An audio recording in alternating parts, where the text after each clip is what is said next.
Selamat datang di Bro Talk. Wah, ini Bro Talk ini memang program khusus antara saya sama adik saya. Namanya juga udah Bro Talk ya. Bro tuh saudara, talk itu ngobrol. Ya. Oke. Jadi saudara yang lagi ngobrol Oh ya. benar. Mendadak ngobrol. Mendadak podcastnya. Mendadak podcast, mendadak ngobrol. Oke, teman-teman, apa kabar? Semoga tetap semangat untuk belajar ya. Seperti biasa kita akan diskusi untuk pembelajaran dan selalu mendisklaimer bahwa setiap obrolan ini adalah obrolan belajar bersama gitu ya, tidak menggurui, tidak paling tahu, tapi spirit kita tetap bahwa sebanyak-banyak yang kita tahu, lebih banyak yang kita nggak tahu, by the way. Dan alangkah lebih baiknya untuk kita terus saling belajar, membuka pikiran dan membuka hati tentu saja. Oke. Seperti biasa kita akan ngobrol sama Dennis. Dennis ini pakar mesmerism. Gitu ya, mesmerism, di mana mesmerism ini adalah salah satu aliran kali ya, kalau ngomong aliran ya. Aliran teknik dalam penyembuhan. Ya. Oke.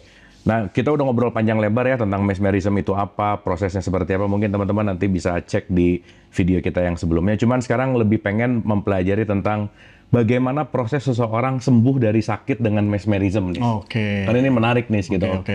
Kan kalau orang sakit itu kan Unis bilang bahwa pasti ada sesuatu yang nggak beres dari energinya kan. Iya. Nah, berarti energinya diberesin, Betul. habis energinya diberesin, dikalibrasi, emosinya beres. Nah, step dari sakit menuju sembuh dalam perspektif mesmerism tuh kayak apa sih? Oke, jadi gini. Pas berarti sebelum kita mulai nggak tahu bro kita mau ngobrol apa tadi? Nggak tahu sih, ya itu ngalir aja. Ngalir aja. Nah, saya muncul sih sebenarnya di hati bro. Ya. Jadi kayaknya seru ya kalau bahas testimoni seseorang yang sudah diterapi gitu. Taunya Kang Abu menyampaikan proses kesembuhan manusia dari segi keenergian. Artinya energi itu dia tidak terbatas ya. Saya punya niat itu, kita nggak ngobrol kan bro? Nggak ngobrol, Nah, benar. kita punya niat itu, saya punya niat itu, ternyata niat itu dari sebuah bentuk energi awalnya tervibrasi kepada Kang Abu. Diterimalah oleh tubuh Kang Abu. Nah, dari situ kita mulai satu frekuensi. Itu kenapa sebelum saya sampaikan, Kang Abu duluan malah yang ngobrol, si bro duluan malah yang ngomong. Itu kan proses sebenarnya. Betul. Proses Betul, terjadinya kenapa energi itu bisa bertukar. Kenapa terjadi yang namanya pertukaran energi, pertukaran DNA dan sebagainya. Gitu, oke. Tadi apa? Kesembuhan ya, Bro? Kesembuhan, jadi Proses ya. ya menarik ya, obrolan ini nggak direncanakan, tapi Ya. saya pengen ngomong karena tapi tadi juga udah ada rasa ya pengen ngobrol itu ya. Oke. Nah, itu mungkin sinkronitas nih. Sinkronitas. Ya, sinkronitas. Oke, gitu tuh proses energi berjalan tuh. Nah, ini dari sakit menuju sembuh. Kesembuhan, oke. Prosesnya gimana sih? Prosesnya begini. Jadi pada dasarnya basicnya, Bro ya. Orang yang sakit ya atau yang posisinya tidak sehat ya, baik secara fisik maupun non fisik, medis non medis gitu. Itu tuh seperti yang sudah dibahas di sebelum-sebelumnya, itu sudah pasti ada area-area tubuh yang energinya tuh terganggu getarannya. Oke. Kayak ibarat apa ya? Ibarat kalau di jalan raya itu ada sebuah angkot ngetem, bro. Nah, ada angkot ngetem sehingga Jadi macet. Oke. Nah, itu kan sebenarnya simpelnya angkotnya tinggal suruh jalan aja. Nanti sehingga si perputarannya dia akan kembali berjalan gitu. Jadi sakit gara-gara sering naik angkot ya? Sering naik angkot. Sering naik angkot. Aduh, orang pakai mobil saya naik angkot gitu. Jadi Bikin stres. orang stres. Jadi kalau angkot ngetem berarti si alur jalan akhirnya jadi mampet. Jadi mampet. Nah, penyebab ngetemnya apa sih? Nah, ini menarik. Penyebab ngetem tuh yang paling besar itu emosi. Emosi negatif. Oke. Yang ditimbulkan dari trauma masa kecil, sehingga trauma ini apa ya berkembang menjadi archetype ya, arketipe ya teman-teman ya. Nah, Bentar. Oke. Unis kayaknya perlu ngejelasin dulu deh arketipe dalam perspektif ini. Oke, simpel aja ya. Arketipe itu sebenarnya emosi yang tersembunyi di balik emosi. Jadi lebih dalam lagi. Udah Emosi yang tersembunyi. ada di emosi balik- lagi di dalamnya. Udah sama emosi, ada emosi lagi di dalamnya. Itu arketipe. Oh, oke. Makanya terbentuklah si apa ya? Si kepribadian manusia maksudnya. Kayak soalnya kalau dalam perspektif Carl Gustav Jung, Ya. arketipe tuh at least ada 4. Oke. Ada anima animus, Oke. persona, topeng, Ya, topeng. shadow, Shadow. sama wisdom. Wisdom. Jadi setiap orang pasti punya wisdom, Ya. setiap orang pasti punya shadow, shadow. punya topeng, Ya. pasti punya anima animus. Oke, Anima animus oke. tuh maskulin, feminin. Iya, iya. Oh, jadi dalam perspektif ini berarti satu emosi di belakang emosi. Di belakang emosi. Wah, edan oge nya. Edan oge. Di emosi aja susah untuk diketahui. Ini background emosi. Background emosi. Oke, Dan semua pasti terjadinya di usia sebelum kandungan, usia kandungan 0 sampai 5 tahun dan 6 sampai 17.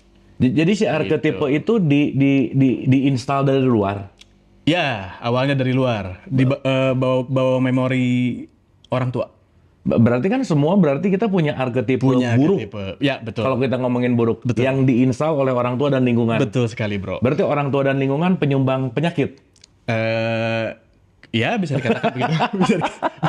Bisa dikatakan begitu. Iya, iya. Karena kita kan membawa memori orang tua. Enggak. Penyumbang penyakit, mungkin penyumbang bibit penyakit. Ya. Tergantung kita mau men-trigger penyakit jadi lebih gede, Ya. atau kita mau healing. Gitu ya? Iya, betul. Itu pilihannya. Get it. Terus? Itu kenapa makanya kalau misalkan ada, contohnya anak kecil ya, mau diterapi gitu. Di bawah 17 tuh yang diterapi bukan anak kecilnya, tapi orang tuanya. Di bawah 17 belum bisa? Belum bisa. Kenapa? Belum menetas telurnya. Nanti setelah 17, 18, udah itu biasanya menetap dia. Si pembentukan teh. Arketipe? Ya. Kenapa 17, 18? Ya, itu memang alamiahnya begitu. Oke.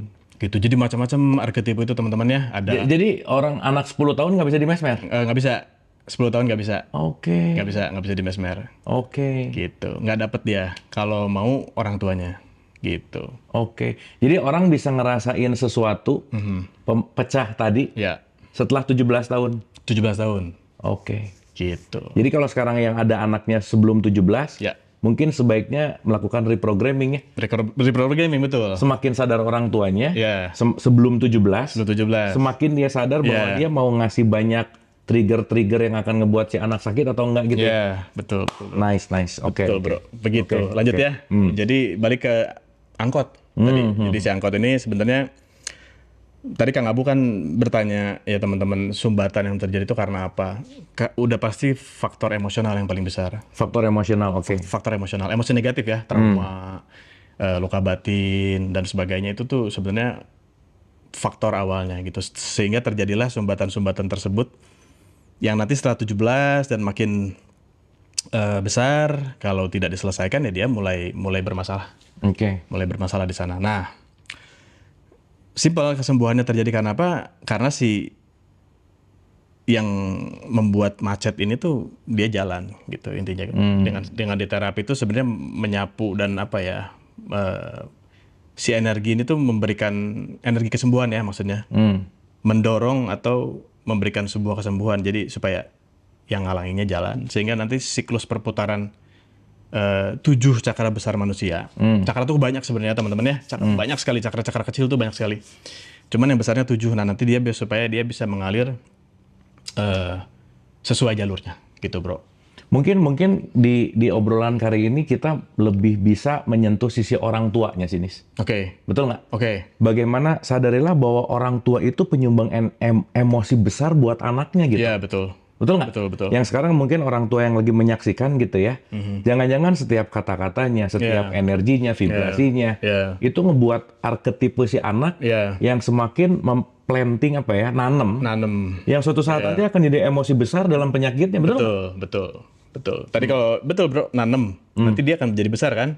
Nah sama aja si 17 teh kayak kalau nanem pohon mangga ya nanti kan dia ada waktu tuh. Oke. Nanti tinggal lihat nih manis nggak manisnya keluar atau nggak buahnya, daun layu atau enggak, nah di situ. Oke. Gitu. Nah mungkin ini yang lebih preventif sebelum 17 kali ya. Sebelum 17. Ya kalau nanti after 17 kan ya mau nggak mau Terapi. Ya. Kalau Kita kan bicara preventif. Ya. Jadi kayaknya gimana ya? Salah satu hal yang penting misalnya sebelum nikah, sebelum punya anak, ngerti tentang energi penting kali ya. Penting sekali. Karena kan tadi Unis bicara dalam kandungan. Ya. Di dalam kandungan aja kan udah ada sesuatu apa ya? Ya kalau namanya sparkling energy kan udah kerasa kan? Ya, betul. Si frekuensinya ibunya lagi ngerasa apa, Ya. terrecord ke anaknya kan. Ya. Dalam penelitian psikologi saya pernah baca bahwa ketika orang tua dalam kandungan ngerasa nggak enak batinnya, maka anak itu merekam. Betul sekali, bro. Ya kan? Betul sekali. Betul sekali. Ya kebayang nggak kalau informasi ini dalam perspektif ini banyak orang tua yang nggak ngerti, ya dia nggak akan punya kesadaran bahwa mau saya lagi bete lagi apa, serasa tidak ada kaitan sama anaknya gitu. Iya, betul. Bener nggak? Betul sekali. Nah, jadi mungkin juga ini penting untuk parent-parent, ayah, bunda, ibu dan bapak yang mungkin masih ada anaknya yang di bawah 17 tahun gitu. Semoga bisa cepat reprogramming sebelum ya nggak ada terlambat sih sebenarnya ya. Ya. Tapi maksudnya sebelum batas ambang si 17 ini arketipenya muncul, seandainya itu jauh lebih cepat dilakukan reprogramming untuk diselaraskan, itu bakal jauh lebih baik. Lebih baik, betul sekali. Kayak contoh kecil nih yang sering sekali terjadi. Mungkin ini common ya, teman-teman ya. Disebut anak kebobolan. Nah, itu pembentukan sudah mulai terjadi pembentukan di situ. Anak kebobolan? Ya, karena penolakan kan. Maksudnya tidak diharapkan? Tidak diharapkan. Oke, itulah kenapa. Mungkin sesuatu yang kalau kita sebut sakral hubungan itu harus ada ikatan yang sakral, karena kaitannya sama energi kali ya. Betul sekali. Betul sekali. Itu tuh bahasa kayak yang simpel gitu ya, bro ya. Dia ada, misalkan ada cerita dari orang tuanya, anak saya tuh yang kedua tuh anak kebobolan. Nah, itu tuh udah unwanted child masuknya. Anak yang tidak diinginkan. Nah, siap-siap aja di situ pembentukan arketipe sudah mulai terjadi. Ketika ada penolakan, udah ada program yang diinstal. Ada program yang diinstal. Mau nggak mau pasti ada. Mau nggak mau, suka nggak suka, mau nggak mau sudah ada di situ. Itu tuh biasanya hal yang kayak ringan atau apa ya? Kebobolan, anak yang sebenarnya nggak diharapkan, atau nggak pengen cewek keluar cowok. Sebaliknya pengen cowok keluar cewek. Ngomong-ngomong kita diharapkan nggak ya?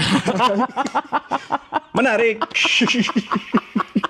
Menarik sekali, bro. jangan.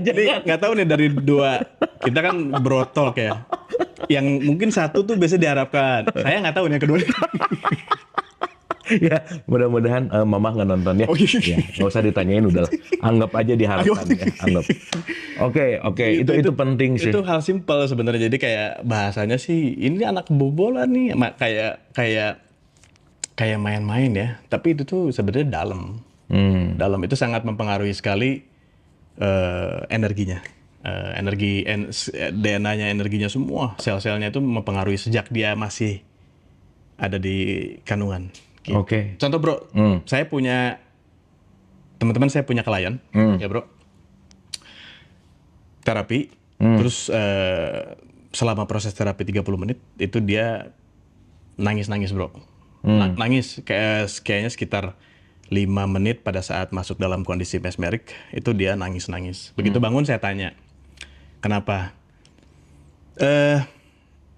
Dia cerita pada saat dalam kondisi mesmerik dia masuk ke zona pada saat dia di kandungan. Bahkan dia cerita dia sangat sekali bisa merasakan air ketuban di sana. Nah, rupanya dia cerita bahwa dia mendengar obrolan orang tuanya bahwa dia anak yang tidak terlalu diharapkan. Dan pada saat di cross check sama orang tuanya, benar.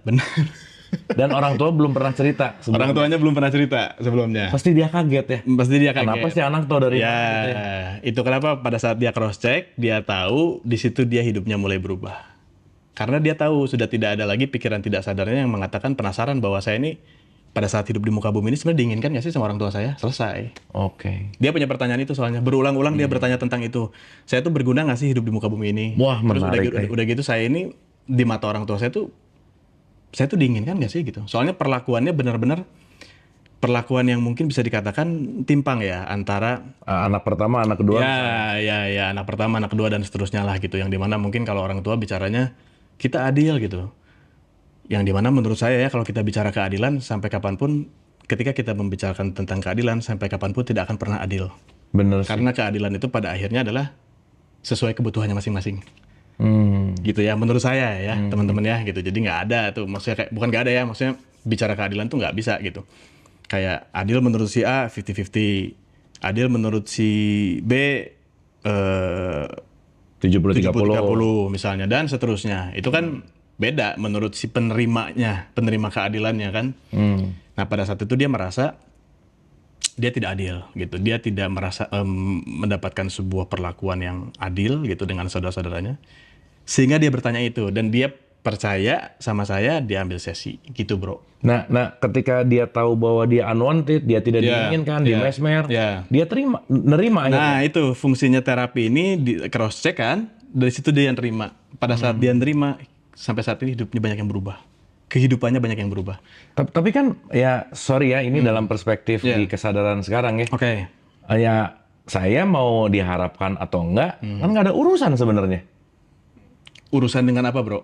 Maksudnya gini, urusan dengan kehidupan saya. Oke. Antara misalnya kamu tuh anak yang nggak diinginkan gitu. Oke. Nah ketika Ya. dalam perspektif ya maksudnya Ya. mau si mama misalnya ya, Ya. si mama mengharapkan atau enggak ya, Oke. sekarang dalam kehidupan ini ya saya hanya bertanggung jawab terhadap hidup saya. Oke. Bener nggak? Itu sisi kesadaran. Oh sisi kesadaran. Sisi ya. kesadaran. Kalau nggak sadar ya bisa jadi konflik Bisa ya. jadi konflik. Oke. Karena sejak kecil saja sudah terjadi si perbandingan itu sudah terjadi. Oke.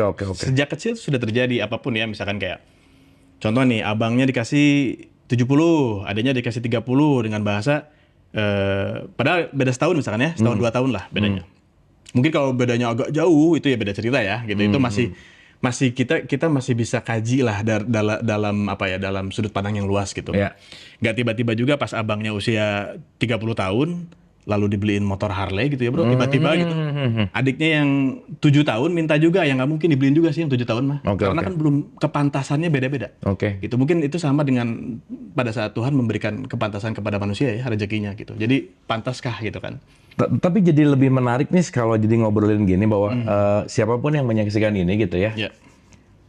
Sebisa mungkin kita belajar untuk melepaskan apapun antara kita dengan orang tua. Ya. Benar nggak? Ya. Karena udah terjadi. Ya. Sekarang kita mau mengungkit-ungkit bahwa orang tua saya begini, orang tua saya begitu. Itu hanya ke masa lalu, betul nggak? Betul. Tapi mungkin sekarang concern yang lebih penting adalah antara aku saat ini Ya. dan aku ke depan. Oke. Belajarlah dari orang tua kita. Oke. Yang ketika mereka banyak ngasih virus, Oke. ya kita jangan dong. Bener nggak? Oke, bener. Tapi menarik, Bro, kalau bahas ini. Nah, ini nih, aduh, enak, Bro, jadi ngalir ngobrol. Gini ya, teman-teman ya. Banyak, mungkin common ya ini juga, quotes atau apalah ya, bahwa hidup ini memang dari saat ini ke depan. Oke. Betul nggak, Bro? Cuman kalau terapi sama saya, teman-teman, justru sangat sekali butuh masa lalu. Oh. Kenapa? Karena luka itu terjadi di masa lalu. Contoh ya, mohon maaf nih teman-teman ya. Oke. Tangan di garis nih, itu saat itu dia mungkin tidak terlalu terasa. Tapi beberapa saat baru terasa pedih. Nah, beberapa saat ini kan sudah masa lalu.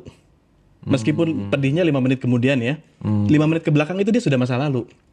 Nah, dia hanya tutup lukanya untuk agar seolah-olah tidak terlihat. Oke. Seolah-olah ya, Bro. Oke. Punten ya, Bro ya. Seolah-olah, mohon maaf ya teman-teman ya. Suatu hari tiba-tiba sakit atau nyut-nyutan atau tiba-tiba ada terasa nggak nyaman dan sebagainya. Apa yang harus dilakukan? Yang dilakukan adalah datang. Kalau bisa sendiri oke, dibuka sendiri, obatin sendiri, selesai gitu ya.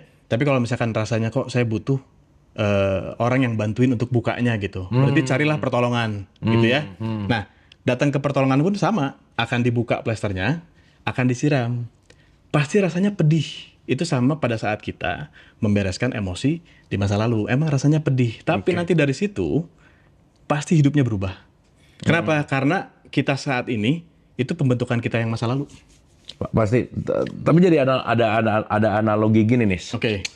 Kalau kita ngerasa bahwa ada orang lain jahat ke kita, Oke. sebetulnya orang lain hanyalah sinyal yang sedang ngasih tahu bahwa ada luka di sini. Oke, betul sekali. Betul, Bro. Benar nggak? Betul. Sehingga kalau misalnya orang ini nyebelin banget, sebenarnya orang ini buka nyebelin dari perspektif, Ya. karena dia sebenarnya cuma jadi trigger untuk ngasih tahu bahwa ada luka lo di situ, Ya. ada luka lo di situ, Ya. ada luka lo di situ, Ya, gitu. Betul nggak? Betul. Tapi karena mungkin resistensi ngelihat benci sama orangnya, Ya. nggak suka sama orangnya, Ya. dia nggak sadar bahwa ketika ada kebencian, bukan dia yang membuat benci, Ya. tapi ada luka di dalam. Ada Benar luka nggak? di dalam, betul sekali. Oke. Cerminan. Oke. Itu kenapa kalau terapi sama saya butuh masa lalu untuk dipulihkan gitu. Kenapa? Karena nah ini masuk lagi ya.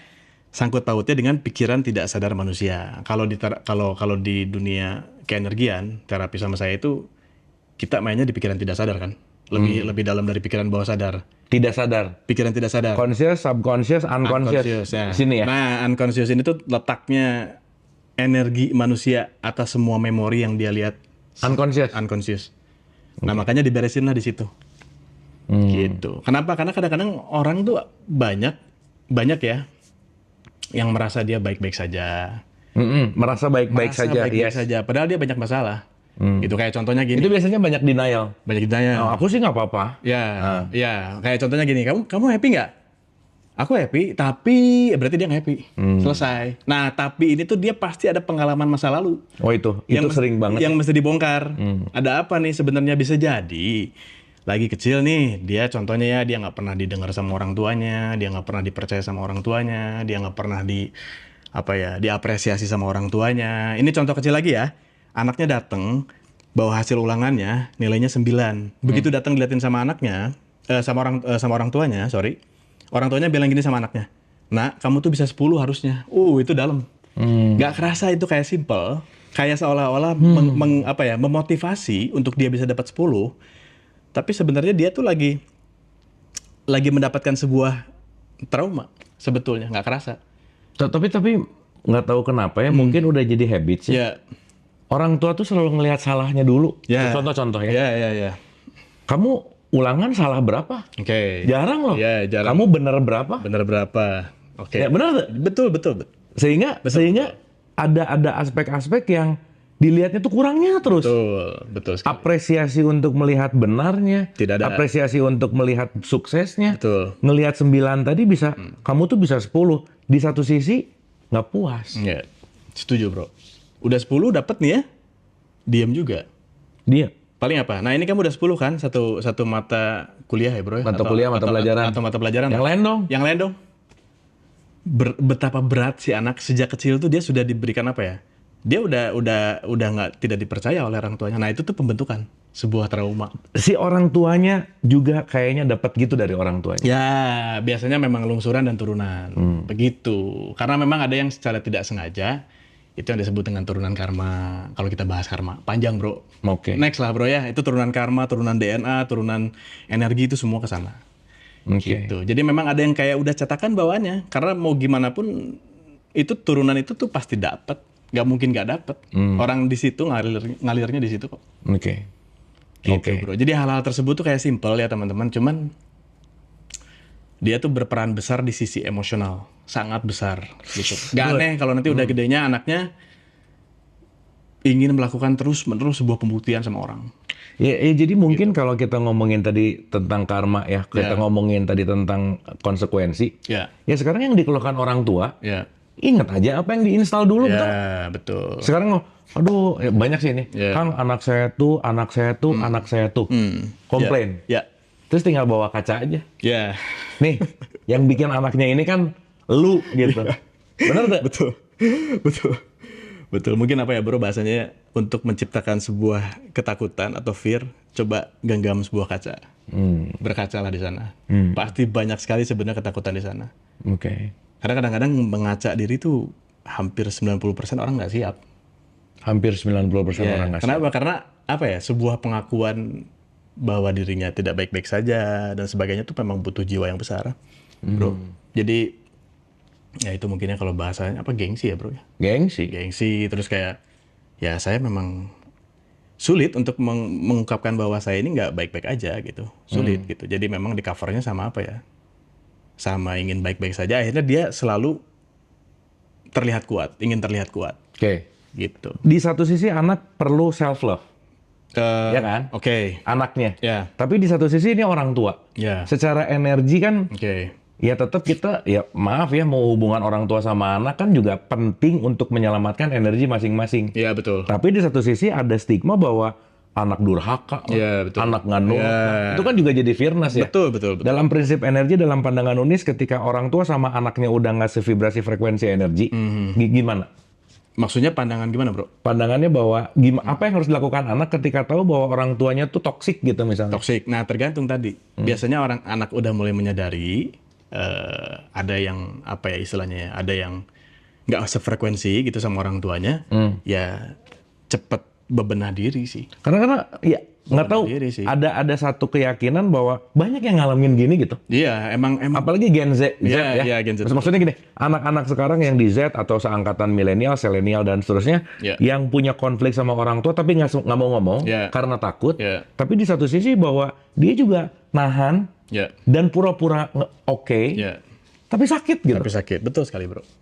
Betul sekali. Akhirnya apa ya itu biasanya banyak yang dilakukan banyak pembuktian sama orang tuanya. Jadi apa yang dilakukan dalam hidupnya itu bukan buat dirinya, tapi buat orang tuanya balik lagi. Iya. Terus yang unik, Itu aku melakukannya demi anak, demi anak, untuk anaknya. untuk anak. Sehingga ketika dia demi anak atau aku melakukannya untuk orang tua, Iya. jangan-jangan melupakan dirinya. Betul, Jadi sibuk keluar gitu. betul, betul bro. Aku masuk ke universitas A misalnya, B, C itu untuk orang tua saya gitu. Oke. Itu udah pasti pas menjalankan kehidupan di situ unhappy udah pastilah. Oke. Sudah pasti itu mah. Jadi kalau ada quotes-nya jadi barusan kepikiran. Good energy came from good parents. Ya. Benar tak? Betul. Bahwa energi yang baik itu datang dari energi orang tua yang baik juga. Betul nggak? Betul. Ya balik lagi sih ya, nggak ada sekolah jadi orang tua. Tapi Ya. ya mudah-mudahan dengan belajar ini juga lebih menyadari bahwa baik anak maupun orang tua ya dua-duanya adalah teman bertumbuh untuk terus belajar. Gitu. Betul, betul, betul. Oke, nah sekarang balik lagi ke penyembuhan nih. Penyembuhan, oke. Nah sekarang orang sakit gara-gara emosi yang bisa dari luka orang tua. Ya. Terus tahapan sembuh, tahapan satu kan nggak langsung zut, langsung Oke. abrakadabra gitu ya. Oke. Tapi satu, kedua, ketiga, gimana sih dalam mesmerism Unis yang udah punya banyak klien Oke. dari mulai start sampai sembuh gimana sih? Oke, gini ya teman-teman, macam-macam sebenarnya. Ya, setiap orang tuh beda-beda. Kenapa bisa bilang beda-beda? Karena orang yang datang, orang yang percaya sama saya, orang yang datang, itu mereka startnya pun berbeda-beda. Ada yang dari minus berapa, ada yang dari minus berapa, bahkan mungkin ada yang dari cuman minus 1 kali ya. Jadi begitu terapi, dia langsung masuk fase plus. Oke. Tinggal nerusin tuh biasanya, tinggal maintenance-nya banyak. Bisa journaling, bisa nulis, bisa apa ya. Ya kalau zaman dulu mah diary ya bro ya. Ya. Apapun lah itu juga termasuk bentuk yang berhubungan sama emosional yang kita bahas di sebelumnya. Kenapa? Karena pensil sama bolpen itu sesuatu hal yang netral. Dia tidak akan menjudge kita. Sehingga biasanya orang lebih nyaman tuh kalau dikasih PR-nya journaling ya untuk maintenance si emosi ya. Nah, Unis suka ngasih PR journaling? kalau bersama klien dan ngasih tahu caranya gimana dan butuhnya di fase mana. Oh oke. Gitu. Jadi kalau udah terapi sama saya dibutuhkan journaling untuk maintenance ya dikasih caranya. Oke. Gitu. Nah, jadi tergantung start dari mana itu yang pertama. Hmm. Yang kedua, Dari minus berapakah? Ya. Dari starting point mau 0 atau minus 1, minus 10? Pasti beda-beda. pasti beda-beda. Oke. Pasti beda-beda. Itu kenapa ada yang begitu datang itu kesembuhannya langsung terjadi begitu banyak. Ada kesembuhan itu sudah pasti, perubahan itu sudah pasti, sebuah transformasi itu sudah pasti terjadi. Di sesi satu aja biasanya udah langsung terjadi. Nah, beberapa kali sesinya kan ini tergantung tadi dari minus berapa gitu. Dari tergantung dari yang macetnya tuh ada berapa blok gitu loh, ada berapa titik gitu yang Oke, macetnya. ntar tadi ada kata-kata pasti terjadi. Ya, Nah, Unis kan ngomong pasti terjadi berarti Oke. berdasarkan pengalaman. pengalaman betul sekali. Apa yang ngebuat kata pasti itu apa? Oke, yang membuat kata pasti adalah ketika di terapi, biasanya 1 hari atau bahkan hari itu juga klien tuh langsung ngasih testimoni. Selesai bro, jadi bukti nyata. Nggak, gini. Mungkin orang yang mau diterapi emang bener-bener udah surrender kali. Betul, itu yang, ya pasrah. Bener nggak? Ya betul. Udah bener-bener pasrah, udah Ya. nggak tahu lagi, pokoknya udah deh gitu. Ya, Dan dengan kepasrahan itu mungkin ya, Ya. dia bisa ketemu orang yang dipercaya. Salah Maksimal. satunya Unis sebagai Ya, terapis. dalam tanda petik sosok yang dipercaya saat itu. Unis melakukan terapi. Ya. Dan tingkat surrender dia mungkin yang bisa langsung switching betul sekali. menuju kepada Betul perubahan sekali. kali ya. Betul sekali. Yang kayak kita bahas bro, surrender, niat, keinginan itu sudah 50% ya gerbang kesembuhan terjadi di sana. Kecuali kan kalau ada orang yang datang ke Unis dipaksa sama orang tuanya. Nah, Pernah itu tuh? pernah ada beberapa. Itu tetap works. Kenapa tetap works? Karena kita main di jalur energi. Cuman memang beda. Beda aja sih. Sama orang yang benar-benar mau itu beda. Gitu. Contohnya ya, Bro. Ini balik cerita tentang klien ya. Ada klien baru-baru ini sekitar baru sebulan lah. Itu sedang dalam proses tahap mengkonsumsi obat, gitu ya, dikasih obat, ya sebuah obat penenang. Dia datang, dia percaya dan dia terapi. setelah terapi sekitar 3-4 hari itu ada report bro, testimoni ya, bahwa yang memberikan obat sudah mengurangi dosisnya sampai setengah obat. Ini di pengobatan pengobatan kedokteran gitu. Kedokteran lewat apa ya kemarin ya kalau nggak salah psikiatri betul, lewat psikiatri. Nah menurut si psikiatrinya itu obatnya langsung sudah dikurangi dosisnya setengahnya, nggak ada. Oke. Dan dia sebelumnya dari jauh-jauh hari itu sudah divonisnya adalah Alzheimer ya, yang agak lupa. Nah, baru-baru kemarin tuh udah ngambil sesi kedua. Dengar dari saudaranya yang ngambil sesi juga, masih siblingsnya gitu ya, masih saudaranya lah ya. Yang sebelumnya sudah dikurangin si dosisnya, sekarang katanya sudah bisa nyetir. Udah bisa nyetir. Artinya banyak sekali gelombang otaknya yang sudah terjadi regenerasi ya. Recovery-nya udah banyak di sana. Nah, itu tuh jalur energi itu seperti itu. Oke. Gitu. Jadi sesuatu hal sebelumnya ada yang menyumbat, lalu terapi. Nah, di situ tuh aliran energinya mau tidak mau, suka tidak suka, aliran energinya mau dibenahi. Apalagi dia udah percaya yang tadi kata Kang Abu, teman-teman, ketika pasrah ya bro ya. Pasrah, terus percaya, niat, itu 50% sudah terjadi kesembuhan. Oke, Jadi nih. pintunya udah kebuka bro. Oke, ngerti. Gitu. Nah, cuman yang pengen didalamin gini. Energi itu kan sesuatu yang nggak kelihatan. Iya, betul. Jalur otak itu atau otak itu kan fungsinya adalah hardware. Iya. Betul ya? Iya, betul. Gimana sih kalau Unis boleh terangin, gimana energi bisa ngeberesin sel, Oke. energi ngeberesin otak, gimana kinerjanya kok sampai dia sedahsyat itu bisa ngerubah yang tadi sesi 1, sesi 2, Oke. sampai bisa udah mulai nyetir. Oke. Apa sih yang terjadi dari energi sampai kepada penyembuhan fisik gitu? Oke, simpelnya gini. Energi itu kan subtle ya. Oke, subtle tuh Halus ya. Halus, yes. Udah gitu dia memang nggak kelihatan kan.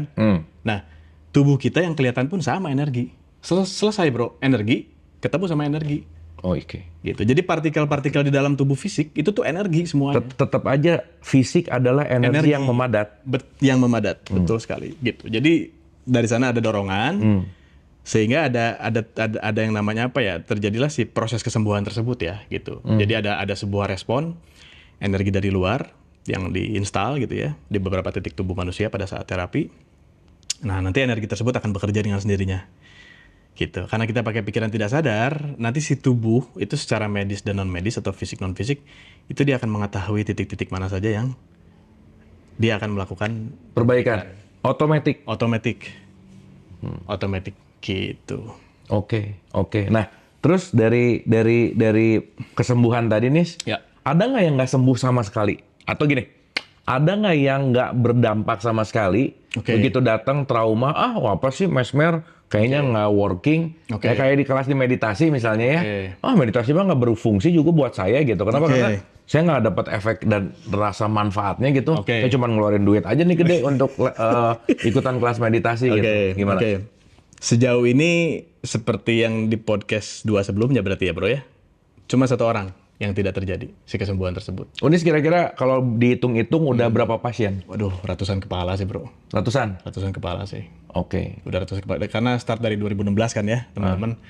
Sampai sekarang ya udah ratusan kepala sih. Yang mengulang untuk maintenance, yang masih dia udah ngerasa nih enak. Terus dia lanjut terus. Karena ya itu si lapisan emosi itu kan dia berlayer dia kan. Jadi banyak layernya. Tapi itu jadi ngebuat ketergantungan nggak? Tergantung sih bro ya. Kalau misalkan dia memang ada juga yang memang udah kayak 3 sesi, dia udah ngerasa oke, dia report, dia bilang everything is okay, terus udah gitu dia bilang respon saya sekarang berubah terhadap dunia, terhadap kehidupan tuh benar-benar berubah. Dan maksudnya gini, ya, sorry ya kita ngomongin sekarang dunia ya persilatan yang agak chaos gitu ya. Oke. Banyak guru yang ngikat muridnya supaya dia ikut ke gurunya terus gitu misalnya. Ya, Ngerti kan maksudnya ya? Ya, ngerti. Paham ya? Paham. Nah, gimana kejadiannya Mak? Kalau terapi sama saya begini, teman-teman. Saya terapi orang sekali, 1 sesi ya. Itu 2 minggu sampai 1 bulan dipantau tuh progres perkembangannya gimana. Nah, dia mau ke sesi keduanya, itu terserah dia. Pada akhirnya dia sendiri yang datang. Kenapa? Pasti ada sesuatu. Gini bro, si bro seneng Starbucks, datang lagi nggak? Selesai, udah itu aja. selama itu brand gitu ya. brand, selama itu memang saya suka, saya bermanfaat, mungkin si kopi itu menemani saya atau apapun lah ya, atau memang menghilangkan kehausan saya dan sebagainya, apapun lah itu. Tapi kan datang lagi kan. Nah, sama aja kayak gitu sih sebetulnya. Oke. Gitu. Cuman ini bentuknya terapi gitu, teman-teman. Oke. Ya maksudnya kan bukan jadi kayak ketergantungan ke kayak obat gitu ya. Bukan. Kayak ke ya dalam tanda petik kan sakau lah ya, quote and quote ya. Ya. Oke. Gitu. Jadi banyak contoh sih, Bro. Oke. Nah, yang satu itu emang dianya nggak terbuka gitu ya, yang gagal. Nggak terbuka. Itu 2000, kejadiannya 2016 kalau nggak salah. Intinya nantang lah, Bro. Nantangin sih. Nah, sekarang di dunia healing, apalagi dunia healing saya gitu ya, nggak ada tantang menantang sih. Ya, apa ya, ini mah tentang willing sebetulnya, tentang keinginan, tentang niat sih. Oke. Begitu niatnya ada, yang tadi balik lagi, begitu niatnya ada tuh 50% kesembuhan sudah terjadi. Dan di situ pintu tuh terbuka dengan lebar. Oke. Begitu pintu terbuka lebar tuh enak, kita tinggal masuk, part-part mana yang harus diperbaiki misalnya, udah sesimpel itu sebetulnya. Begitu, Bro. Oke. Gitu. Oke. Sisanya alhamdulillah teman-teman sejauh ini orang habis sesi 1 biasanya dia langsung merasakan sebuah perubahan yang Signifikan. signifikan. Tapi ini Gitu. mungkin ya ini mah ide aja ya. Ya. Kan saya punya teman dokter Rama psikiatri. Oke. Mungkin ya akan lebih keren kalau dibikin satu research bahwa sudut pandang psikiatri dan mesmerism dalam kesinambungan penyembuhan mental gitu. Iya. Itu menarik sih. Iya, bisa, Bro. Maksudnya Discuss ya. discuss gitu dan gimana sih dari sisi sudut pandang psikiatri yang kan tubuh fisik juga perlu obat misalnya. Iya. Ya kan? Iya. Si mental juga perlu diobatin gitu. Maksudnya supaya alignment antara medik dan non medik gitu misalkan gitu kan. Toh pada akhirnya kan yang dibutuhkan adalah bagaimana kenyamanan dan kesembuhan kan. Oke, yaitu just an idea aja sih. Iya. Yang- Boleh, bisa. Yang menarik kayaknya kalau diobrolin dalam bentuk forum serius gitu. Iya. Bagaimana psikiatri ketemu mesmerism gitu misalnya. Oke. Kan asik nih. Iya. Ntar saya jadi jembatan ya. Jadi jembatan, oke. Mungkin benang merahnya melalui sesuatu hal yang terlihat ya, obat gitu. Satu lagi melalui sesuatu hal yang tidak terlihat gitu kan. Tapi dua-duanya memang mengarah kepada kesembuhan gitu kan. Gitu. Ya maksudnya kalau kita terbuka atas segala sesuatu gitu ya. Dan toh juga ada buktinya, betul. ataupun mungkin masih ada dalam perdebatan sains misalnya kan, itu kan terjadi lah ya. Betul, sekarang kan banyak terjadi lah ya. Betul.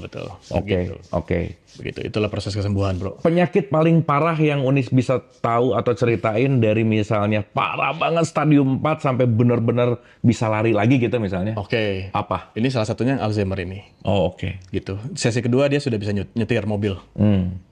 Sesi satu dia tidurnya teratur. Itu berapa lama dari sesi 1, sesi 2 dari dia minus sampai ke equilibrium 0 sampai positif berapa lama? Sesi 1 2 minggu dia langsung ngambil sesi kedua. Sesi 1 2 minggu sesi kedua. Ya. Emang setiap sesi harus ada jarak berapa lama? Itu tergantung klien. Jadi nggak bisa dipatok harus berapa lama. 2 hari sekali juga boleh? Boleh. Misal contoh ya, ada klien yang mau terbang, takut terbang misalnya. Terbangnya 4 hari dari hari ini misalnya. Nah itu bisa tiap hari. Kalau takut mantan gimana? Atau takut jomblo gitu ya? Si mantan. Bisa ya? Bisa. Okay. Itu mah kayaknya setiap sejam sekali. Oh bisa jadi. Supaya cepet, Bro. Itu dibuka layanan itu bagus tuh. Menghilangkan trauma jomblo. Terus. Menghilangkan trauma mantan. Wah menarik, Bro. Ini bahas lagi klien ya. Ini kita bahas testimoni nggak jadi masalah kan ya? Nggak jadi masalah. Ini semua testimoninya ada di sini sih. Ada cuman memang nggak pernah diposting aja. Orangnya ambil sesi 1. Dia datang ambil sesi 1, dia mengeluh. Salah satu keluhannya ya, dia banyak mengeluh. Maksudnya mengeluh di sini adalah masalah. Dia menceritakan masalah dia. Nah, salah satu masalahnya adalah dia punya seorang pasangan, tetapi kondisinya tidak jelas dan dia sulit untuk lepas dari pasangan ini. Tidak jelas tuh PHP maksudnya? Macam-macam, bisa PHP, udah gitu kayak apa ya? Contohnya apa, Bro ya?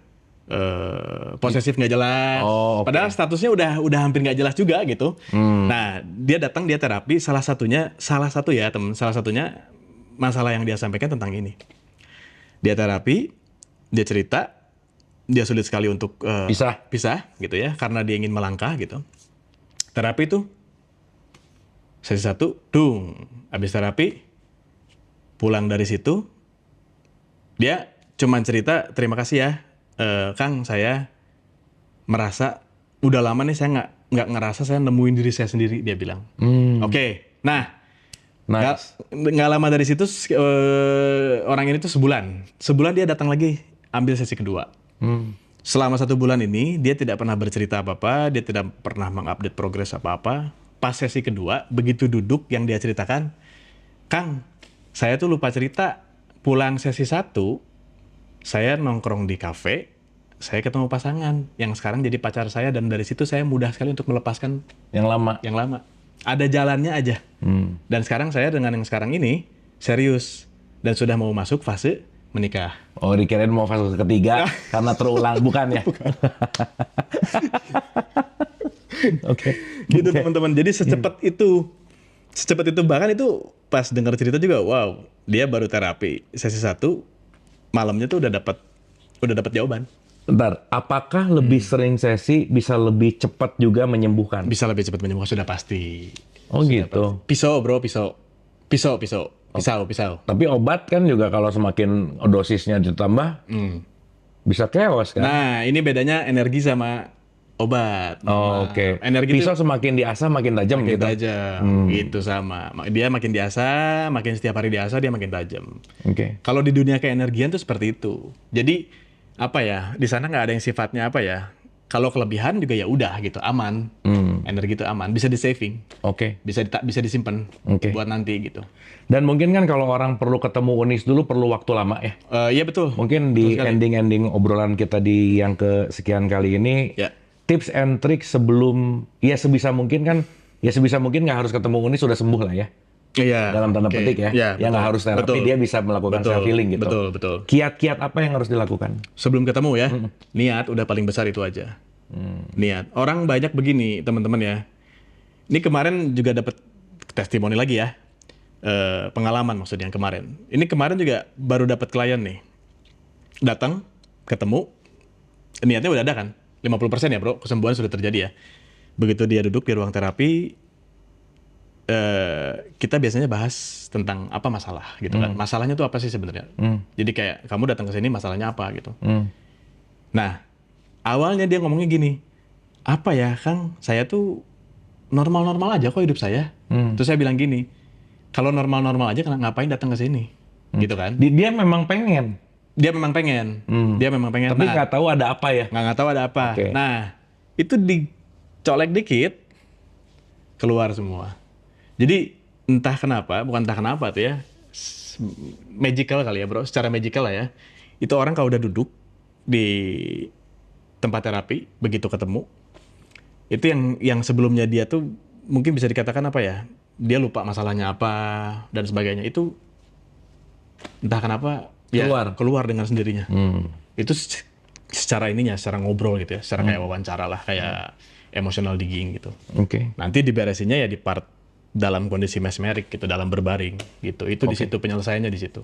Jadi orang tuh pasti cerita dengan sendirinya, meskipun sekarang yang penting niat aja pokoknya nomor 1 mah. Begitu niatnya udah ada, itu udah pasti nanti si pikiran bawah sadar tuh jadinya cooperation ya. Jadi Kalau lagi mesmer bisa live nggak?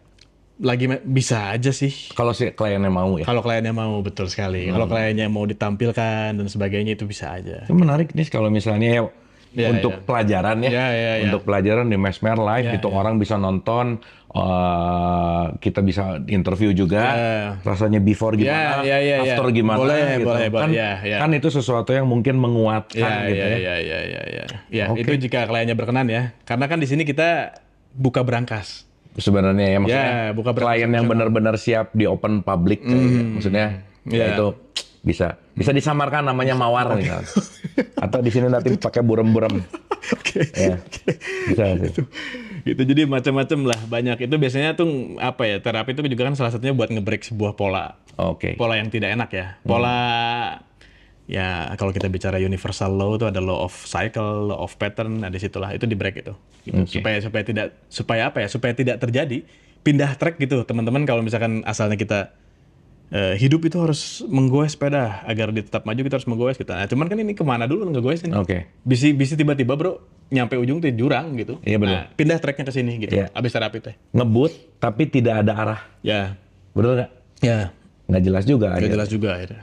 Oke, mungkin law of apa tadi? Cycle ya. Cycle, law of pattern. Mungkin kita bisa bahas di pertemuan yang akan datang. Pertemuan akan datang. Oke. Anyway, pelajaran hari ini adalah semoga kita tidak jadi orang tua yang jahat, tidak jadi orang tua yang memberikan energi, di mana energi itu yang melukai, dan luka itu nanti yang akan menjadi trigger penyakit-penyakit yang mungkin kita nggak sengaja mengatakan hal buruk gitu ya, meng-underestimate gitu, melihat selalu kesalahannya anak, melihat bahwa dia nggak pernah puas dengan semua nilai dan seterusnya, tanpa sadar dengan egonya orang tua, dengan apa ya, kesombongan kali ya, atau apapun ya, pride, mentang-mentang saya sebagai sesuatu gitu, sehingga tanpa sadar menyakiti anak secara energi gitu.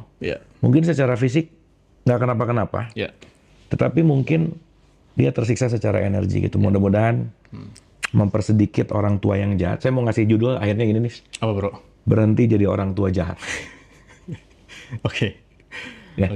Karena kaitannya sama energi ternyata. Kaitan sama energi, betul sekali. Sangat sama energi. Sangat sekali. Oke, final statement sedikit. Final statement ya. Oke, mungkin apa ya? Ketika kamu hidup di muka bumi ini ingin berbuat baik, silakan berbuat baiklah secara apa ya? Secara benar adanya gitu. Jangan ingin berbuat baik itu hanya untuk terlihat baik oleh sekitar atau orang lain. Gitu sih bro. Ya maksudnya berhenti jadi orang tua jahat juga bukan berarti anaknya seenaknya, bukan. Ya, betul sekali. Tapi pada dasarnya adalah penginstalan utama tuh datang dari orang tua. Dari orang tua, betul sekali. Oke, semoga selalu energinya, good energy, vibrasi frekuensi, dan semakin lebih baik. Oke. Terima kasih. Terima kasih teman-teman.